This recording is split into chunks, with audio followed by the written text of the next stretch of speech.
Приветствую вас, друзья. С вами я, Михаил Срикели. Оказывается, действующая власть в лице партии ПАС привела к власти Шора в Гагаузии и способствовала тому, чтобы он здесь закрепился. Вы думаете, я шучу? Нет, я цитирую депутатов Народного собрания Гагаузии. Я тоже поначалу своим ушам не поверил, но два депутата Народного собрания, которые на первый взгляд вроде как бы не связаны с Шором, на полном серьезе сделали такое заявление недавно в эфире радио «Молдова Камрад». Речь идет о председателе фракции социалистов в Народном собрании Гагаузии Иване Димитрогло и заместителе председателя Народного собрания Гагаузии Георгия Лейчу. Давайте посмотрим. Ну, что касается Шора в Гагаузии, о его влиянии, давайте будем честны и ответим сами себе честно на вопрос, что всему этому способствовали центральные власти. Тому, что пришел Шор к власти, что пришла Гуцул. Мы все жители Гагаузии, мы все участвовали в избирательных процессах, мы прекрасно знаем, как прошел избирательный процесс, в частности, избрание Башкана 2 года назад.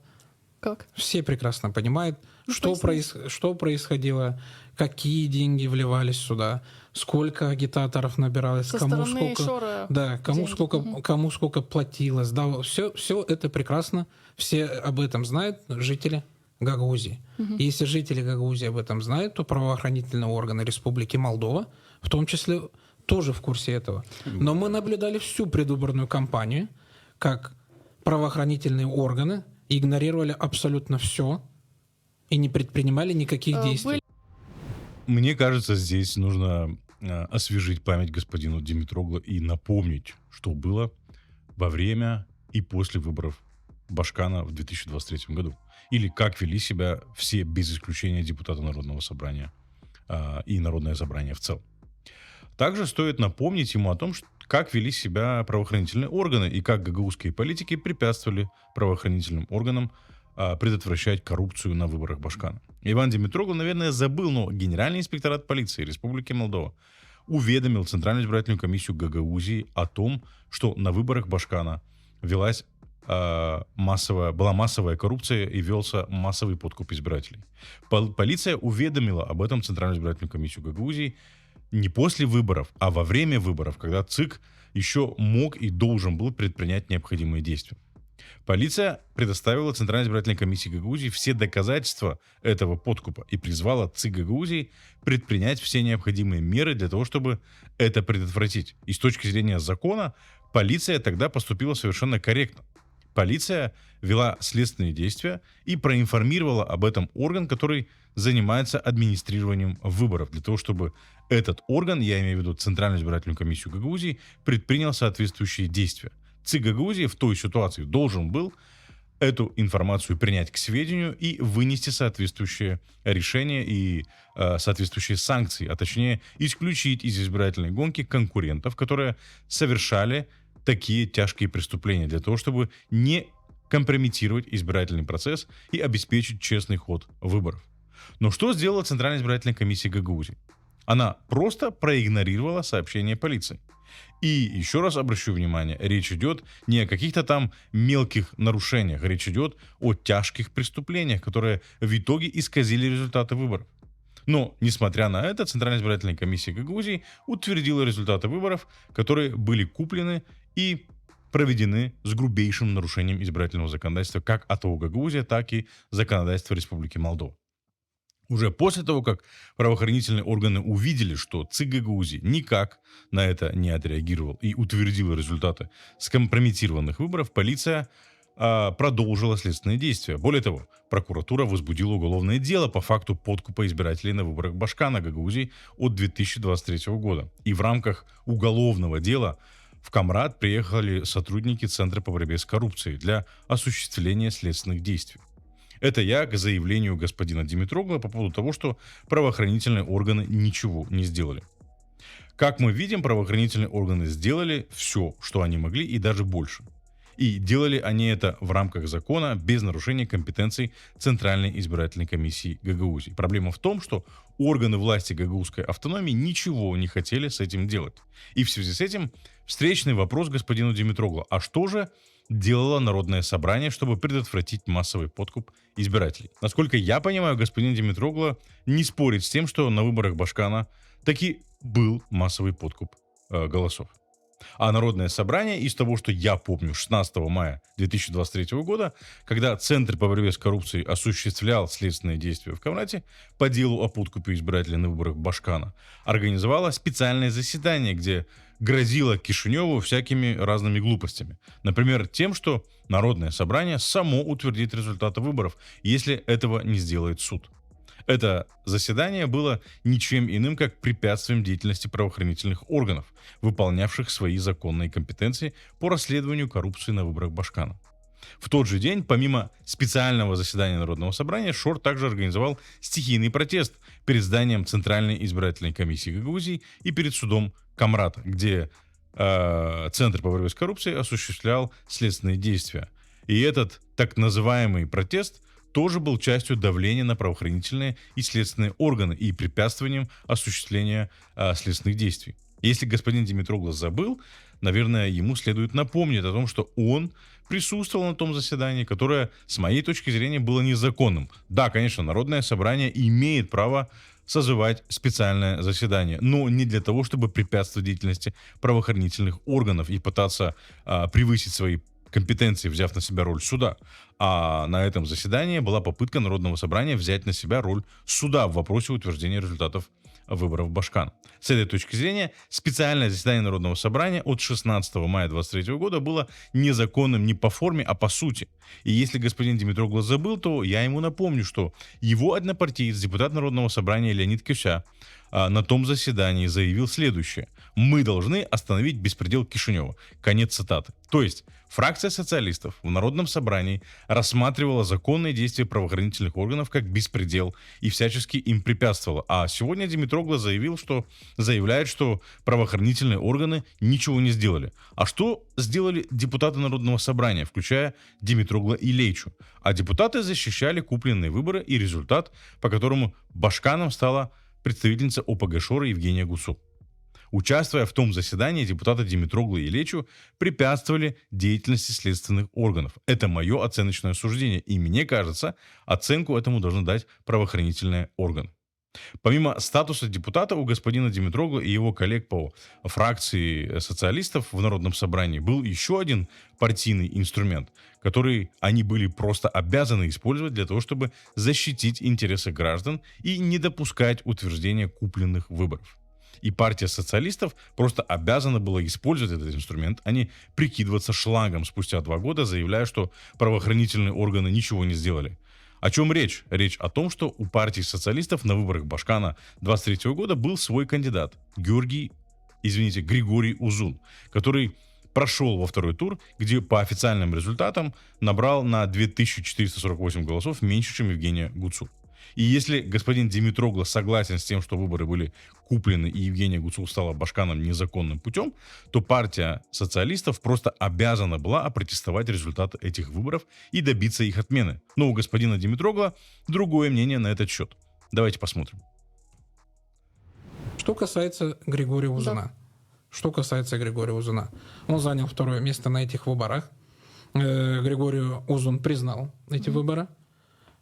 И он объяснил, почему он признал эти выборы, потому что это, во-первых, был выбор жителей нашей автономии, во-вторых, для того, чтобы не дестабилизировать политическую ситуацию в автономии, Григорием было принято решение о том, что он признает выбор гагаузского народа, и для того, чтобы в будущем ни Шор, ни центральные власти не спекулировали тем, что могло дальше происходить. Поэтому такое решение было принято в рамках этих выборов. Господин Димитроглу, мне кажется, вам нужно определиться. То, что мы видели на выборах Башкана 2023 года, было подкупом или волей народа? Потому что вы очень хитро подменяете понятия. То у вас на выборах Башкана был подкуп, и правоохранительные органы ничего не сделали, и поэтому Кишинев виноват, то вы ничего не сделали, потому что это якобы была воля народа. Так вы не хотели препятствовать воле народа или вы не хотели препятствовать подкупу избирателей? С моей точки зрения, это были купленные выборы. И вы своим бездействием, как партия, которая имела своего кандидата и должна была опротестовать результаты тех выборов, по сути, узаконили коррупцию на выборах Башкана 23 года. Ну и что значит Григорий Узун не хотел опротестовывать эти выборы, чтобы не дестабилизировать в дальнейшем ситуацию и чтобы ни ШОР, ни центральные власти в дальнейшем не спекулировали этим. Во-первых, ответственному политику, если, конечно, Димитроглу и Узун ответственные политики, должно быть все равно, кто чем спекулирует. Ваша задача состоит в том, чтобы защитить интересы своих избирателей. А у избирателей партии социалистов, с моей точки зрения, украли те выборы, как и у всех жителей гагаузской автономии. И в связи с этим возникает вопрос, а Григорий Узун вообще был конкурентом Евгении Гуцул на тех выборах? Или выполнял роль массовки, чтобы легитимизировать победу ШОРа на выборах Башкана? И как-то странно и внезапно Григорий Узун исчез из информационного пространства после выборов Башкана, будто весенний насморк. Какое-то странное поведение для политика, который чуть не стал Башканом, если верить официальным результатам тех выборов. И с моей точки зрения, это прямое подтверждение того, что задачей Григория Узуна и Ивана Димитрогла, как и всей фракции социалистов в Народном собрании, была в том, чтобы защитить интересы ШОРа в Гагаузии путем препятствования деятельности правоохранительных органов и вот такими вот операциями в эфире радио Молдова Камрад. Если к заявлениям о том, что партия ПАС помогла ШОРу захватить власть в Гагаузии, многие уже привыкли, то в своем стремлении защитить интересы ШОРа и свалить вину на кого угодно, только не на ШОРа и не на себя, другой участник этой передачи, Георгий Лечу, превзошел сам себя. Давайте посмотрим. Вы знаете, буквально недавно правительство было представлено.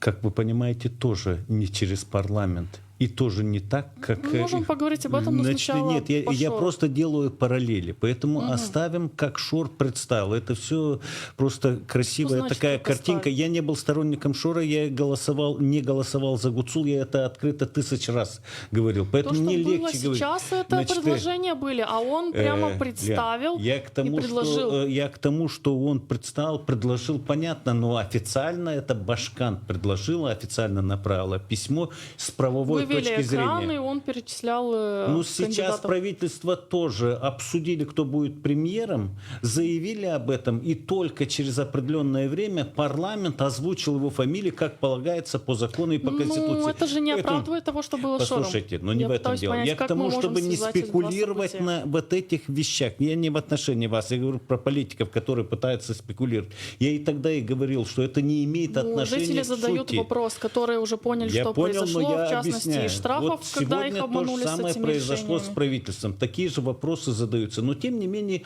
правовая сторона в последующем была соблюдена, и решение было принято, основываясь на тех правовых моментах, которые были соблюдены парламентом. Это в части правительства. Но Все, что вы слышали в этом отрывке видео, от начала до конца ложь и манипуляция. Во-первых, Майя Санду не представляла правительство. Правительство представил кандидат на должность в премьер-министре Александру Мунтяну. Майя Санду, как президент Республики Молдова, номинировала Александру Мунтяну на должность премьер-министра после консультаций с парламентскими фракциями, как того требует Конституция Республики Молдова. И проводить параллели между тем, как было представлено правительство Александру Мунтяну и исполком Гагаузии Евгении Гуцул, и уж тем более параллели между Майей Санду и Илоном Шором, это вообще нужно быть циником и лицемером высшей марки. Если генерал юстиции Георгий Лечу не в курсе, то Майя Санду законно избранный президент, выполнявший свои конституционные обязанности в части выдвижения кандидата на должность премьера. А Илон Шор – беглый преступник, осужденный на 15 лет лишения свободы за кражу миллиарда, скрывающийся от молдавского правосудия в России. За Илона Шора никто не голосовал. За Майю Санду проголосовало 920 тысяч избирателей. У Илона Шора нет никаких полномочий представлять членов исполкома Гагаузии. Эти полномочия есть у человека, занимающего должность Башкана Гагаузии. Так случилось, что Башканом сделали Евгению Гуцул. И Евгения Гуцул передала функции Башкана Илону Шору. И Илон Шор, находясь в бегах, будучи осужденным к лишению свободы, не имея на то никакого права, представил членов исполнительного комитета. И мне кажется, этим заявлением Георгий Лечу показал степень своей моральной деградации, оправдывая тот факт, что беглый преступник, не имеющий никаких на то полномочий и не имеющий никакого отношения к Гагаузии, представил исполнительный комитет. По Георгию Лечу, мне кажется, можно судить и о состоянии системы юстиции Республики Молдова, особенно в тот период, когда он был главным прокурором Гагаузии. С такими прокурорами, как Георгий Лечу, мы бы еще долго не видели правосудия в нашей стране. И что за оправдание? Я не с Шором, потому что я не голосовал за Гуцул. Во-первых, мы этого проверить не сможем, потому что голосование у нас тайное, и Георгий Лечу никому не сможет показать свой бюллетень, даже если очень сильно захочет. А во-вторых, какое вообще имеет значение, голосовал Георгий Лечу за Гуцул или не голосовал, если по факту он работает на Шора. И я не знаю, платят ему за это или нет, и это тоже не так важно. По факту Георгий Лечу работает на Шора, и это подтверждается каждым его заявлением, как с трибуны Народного собрания, так и выступлениями в средствах массовой информации по типу того, что мы видели на радио Молдова Камрад. То, что Георгий Лечу работает на Шора, видно в каждой его декларации и заявлении, направленном против Кишинева, против системы правосудия Республики Молдова, а также в заявлениях Народного собрания. Мы же понимаем и знаем потенциал каждого депутата в Народном собрании и каждого члена президиума. И в каждой букве этих заявлений, которые делает Народное собрание, виден стиль Георгия Лечу и его прокурорский и канцелярский язык. После этого Георгий Лечу продолжил вечную шарманку об ущемлениях Гагаузии со стороны Кишинева. Давайте посмотрим. Меня что всегда возмущало, я всегда своих коллег спрашивал, скажите, пожалуйста, чем объяснить вот эту ситуацию? Шор до того, как оказался в Гагаузии, выиграл выборы в Бельцах, в Тараклии, в Аргееве.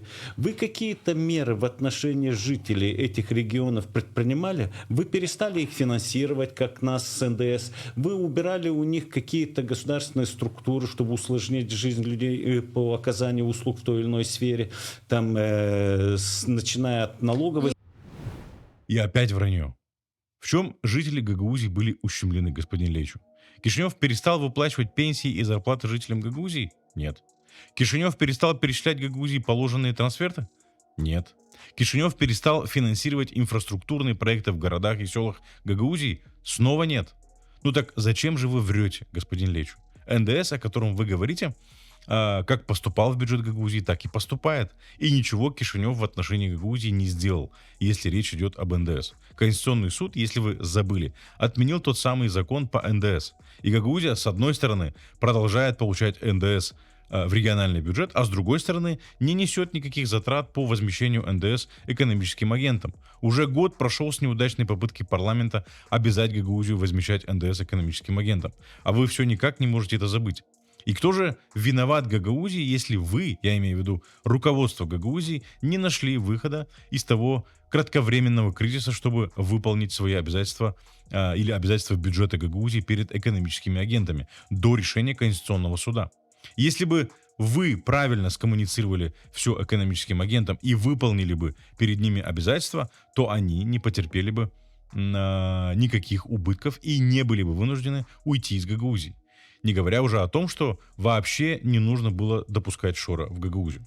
А что касается налоговой, то реформа структуры налоговой инспекции произошла еще в 2016 году, задолго до прихода партии ПАС и Майи Санду к власти. Ну а с другой стороны, тот факт, что структура налоговой инспекции была реформирована и все южные районы были объединены в один офис Юг, это никак не отразилось на поступлениях налогов в бюджет Гагаузии. Налоги как поступали, так и поступают. И с другой стороны, зачем Гагаузии налоговая инспекция? Видели мы, что гагаузские политики делают с налоговой инспекцией? Как они используют ее как дубинку против экономических агентов? А что Шор сделал бы с налоговой инспекцией, будь она у него, я даже представить боюсь. Ну и последнее, что хотелось бы отметить из выступления Георгия Лечу, так это его рассуждение по поводу отставки исполкома. Давайте посмотрим. касается исполнительного Коротко, у нас 4 минуты комитета, остается. да, прошу прощения, у нас достаточно много претензий есть. Более того, некоторые коллеги однозначно высказывали необходимость отправления в отставку исполком, потому что достаточно оснований для этого. Но мы оказались в определенном правовом тупике. Дело в том, что исполком представляет Башкан. Отправляя в отставку, мы должны сейчас ждать от Башкана новый состав.